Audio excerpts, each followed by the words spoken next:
Well, it's been a long time, but this is our first meeting in our new home. Our January meeting got snowed out.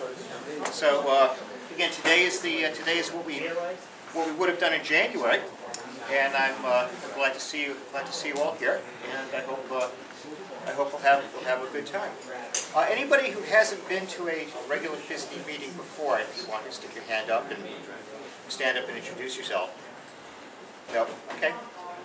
Dockery.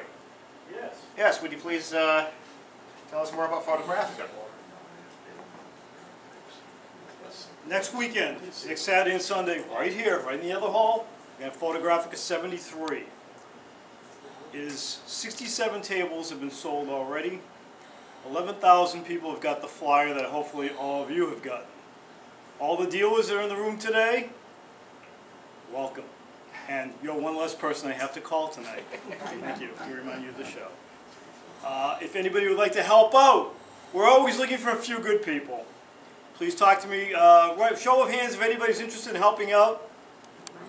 Okay, well, we know the usual crowd. Okay, thank you.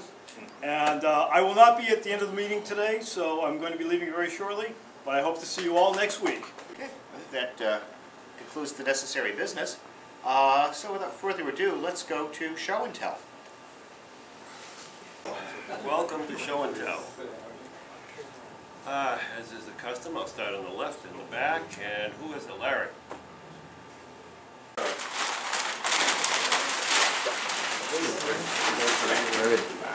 This is Savannah, Georgia, 98 years ago, taken with a circuit, you're in the middle, There you go. taken with a circuit camera.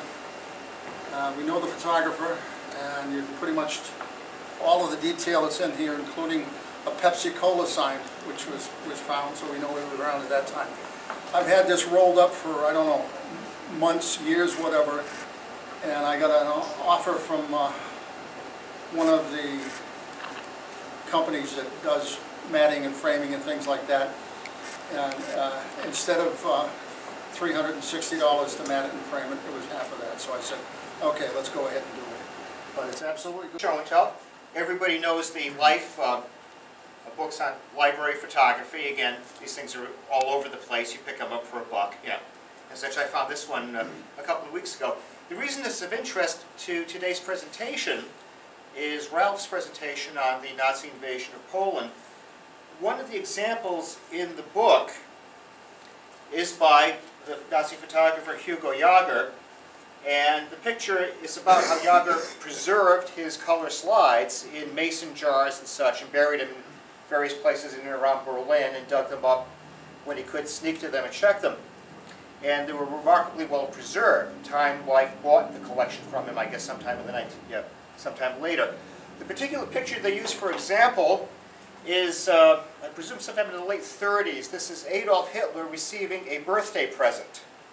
The first, basically the first Volkswagen Bug, or the predecessor to it, which was done up specially for him with a leather interior and as a convertible.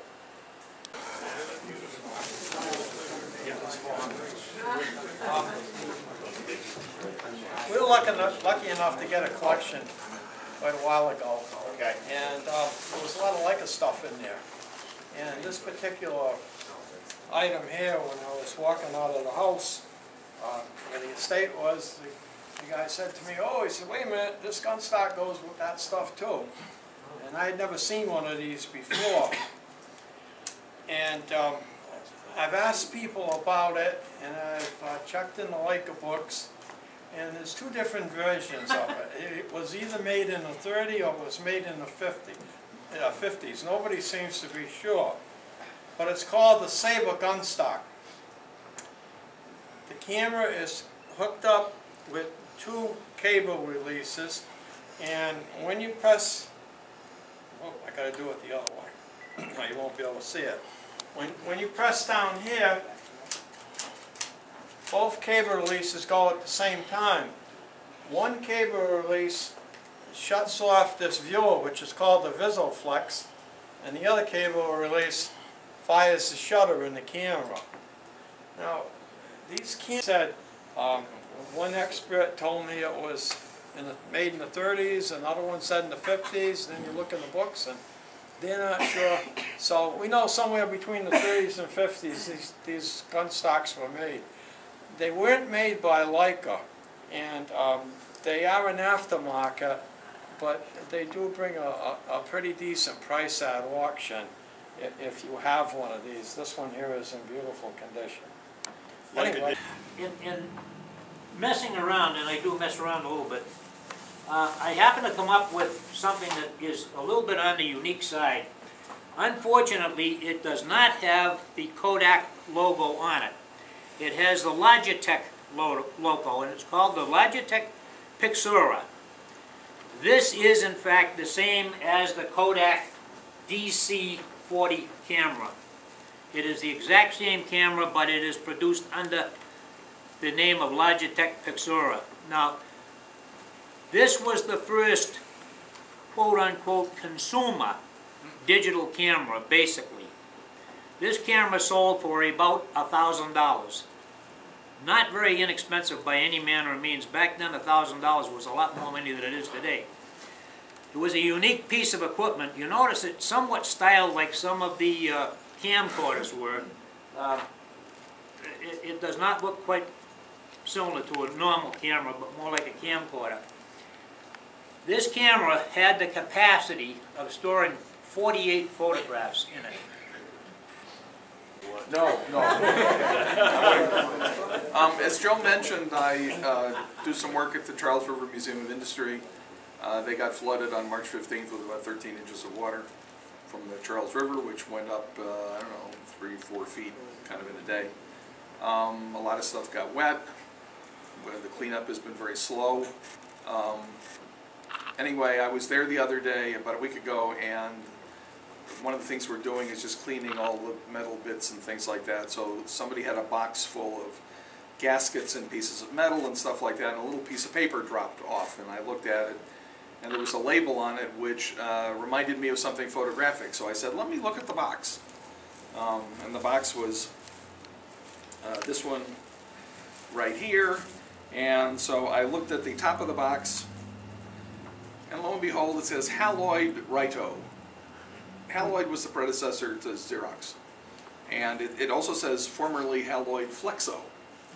And basically the labels say that it was 500 sheets of 3x4 photographic paper. Anyway, lantern slides have been around for, who knows, 80 or 90 years. So we're in a warehouse, we're getting stuff in from lots of sources, and we suddenly got 3 or 4 boxes of lantern slides, and we looked at them, and there were some really nice images there, kind of fun. So we thought someday we'd like to put this little show on. So that's what we're going to do. 3 of the slides I had were artwork done in lantern slide format. Before photography really existed, we made lantern slides with candles behind them, or gas lamps, or whatever they could come up with to light it in a little darkened room. There'd be 8 people in the audience looking at it, and there'd be pictures. They're animated. Probably some storybook thing that they thought they'd show people. Photo and Got dumpstered over the decades. In fact, the ones I'm showing you today were rescued from a dumpster by a good friend of mine who's recently retired grammar school teacher, but she rescued these probably 10 or 15 years ago. Turn of the century onward, and you sometimes turn up SVE film strip projectors. And I've got one that came off a dollar table at a PHSNE auction years ago. So this, as far as I can tell, is from the 1920s. The educational industrial series. Okay, these things are largely self-explanatory. Making camera film. Okay, Lou, do you recognize the plant? Not really. Not at all. Not at all. Okay. Again, these things would come with either records or or transcripts that the teacher would read. I don't have any of those, I just have the pictures. Part of the, we just go through these. Labs here. And I guess this is all, various Kodak quality control things. I wish I had the explanation. Cotton, cellulose. Hopper. I love the clock in the background. Is that just Could the have been raw Aqua as cotton, well. the raw cotton? Is that what that is? Yeah. Yes. Could have been accurate. No, it could have been.